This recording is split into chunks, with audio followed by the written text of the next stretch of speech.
Treka and some of the exciting work that we've been doing together. Yeah, thanks for the intro, Kamsi. At Treka, we provide multi-model AI that can be deployed anywhere. Our models understand text, images, video, and audio, addressing the needs of both consumers and enterprises for developing powerful agentic applications in the cloud, on premises, and on devices. We are really excited. Our models are optimized to run on AMD platforms, from high performance GPUs to AI PCs.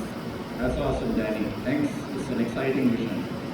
Dino, you were one of the original leads that built PyTorch. You were also a co-creator of Onyx. You're very well known in the AI ecosystem. So, tell us a little bit about Fireworks AI and how your open source contributions are shaping your work there. Yeah, thanks, Kamsi. So yeah, at Fireworks, we offer a platform for productionized generative AI with key focus on inference speed and cost efficiency.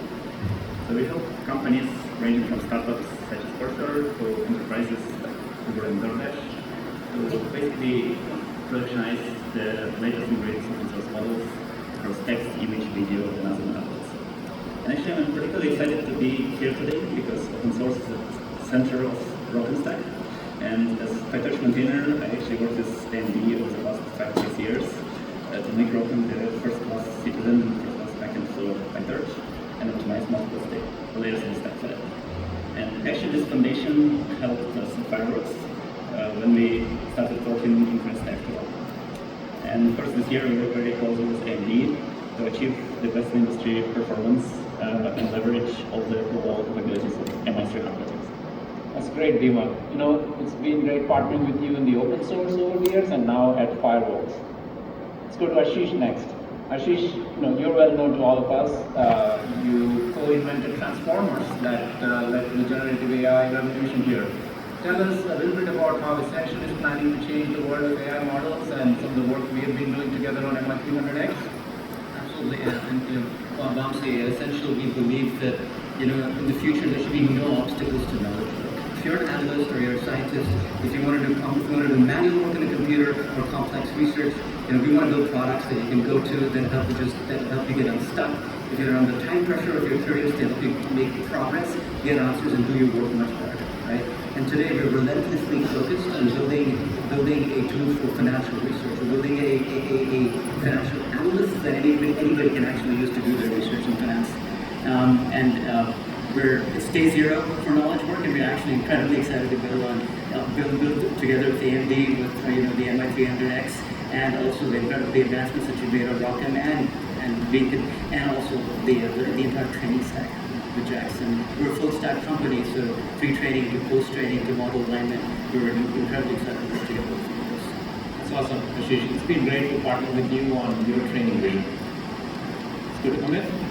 Amit, Luma turns like a simple text prompt into something beautiful, right? Stunning videos and 3D models. Tell us a little bit about Luma and the work that we've been doing together.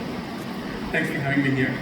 At Luma, we are tackling one of the hardest problems in generative AI, which is how do you model the world and create really high quality, consistent, controllable, intelligent videos. And we do that just from very simple text images.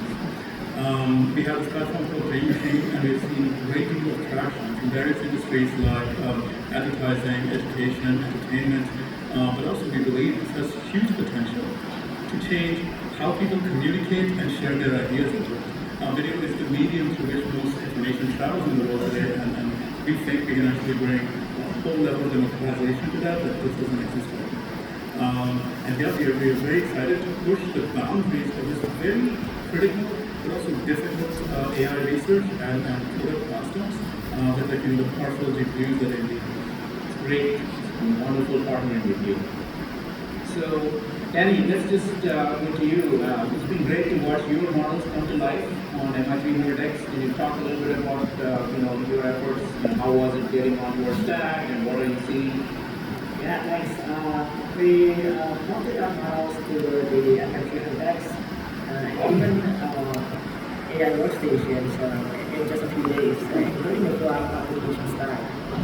What's even more exciting for us is we were able to develop resolved within about 2 weeks.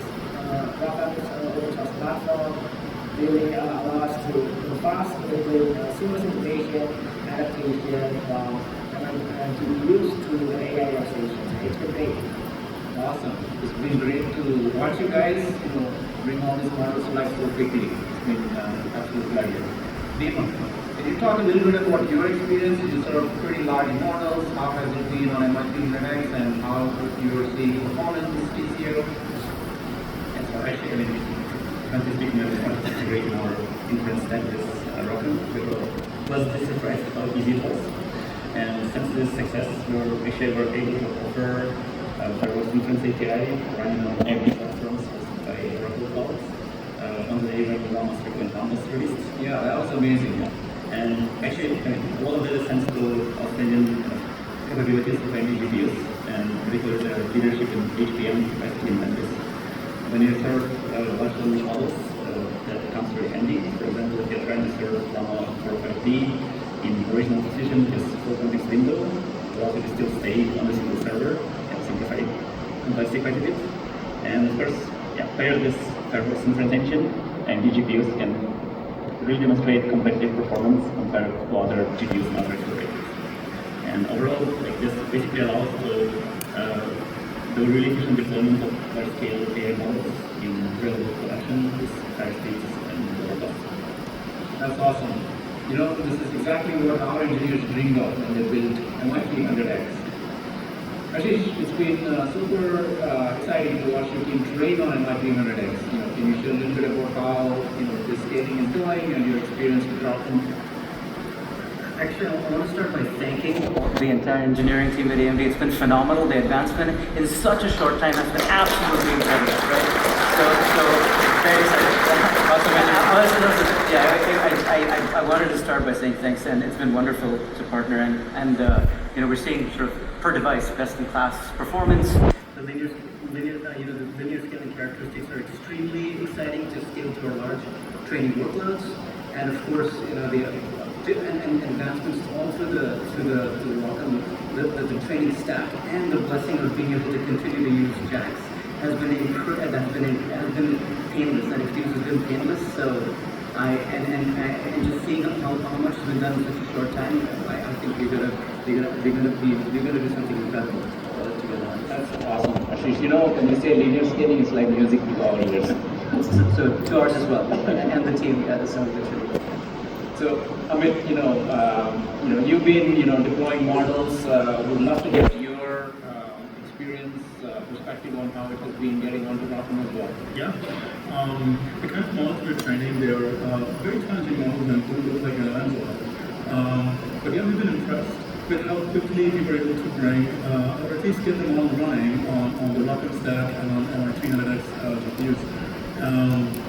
And it took us a few days to get the pipeline running end to end, which is quite fantastic. And I think, it took minimal changes. It was we continued to still work on performance and getting them to be even better than what they were before. But yeah, I think this is quite fantastic. Yeah. It's been great, how quickly, right? And actually, my team showed me some of those videos. They were just stunning. It's a great set of products. Awesome. Hey, to just wrap things up, I'd like to hear from each of you about your vision for the future of AI. So in 30 seconds, would each of you comment on what you see as the biggest breakthrough opportunity for AI in the next 5 years? Danny? Yeah, thanks. I think contextual understanding across modalities coupled with superhuman reasoning will lead to self-improving systems. I'm very excited to pursue that call with AMD. In line with the roadmap that we presented today. Awesome. Dima? I feel like in the next 5 years, we'll see AI becoming more integrated in a lot of practical systems and a lot of actual production use cases. So focus on inference speed and efficiency is as important as ever. And of course, I'm confident that we, as an industry, will also continue to push the limits of what AI can do on the compute side. I'll end how I started. In the future, I believe our products will remove all obstacles to knowledge work, and we're at day zero, extremely excited about it. Day zero of knowledge work. It is. Awesome. I believe AI will be way more pervasive than what we actually imagine today. how wide it can go. And I think the thing I'm most excited about is that it will help us unlock and make a lot more people materialize ideas that they have today. Like, they're stuck in their heads. I think with the work we're doing and with the work going across the industry, a lot more people will be able to affect change in the world and be able to do the kinds of things they just don't imagine. And I think that will lead to rapid innovation and advancement in just human condition across the world. I think that will be really fun. Well, thank you all for your insights and for your inspiring vision. So let's take a moment to thank our panelists.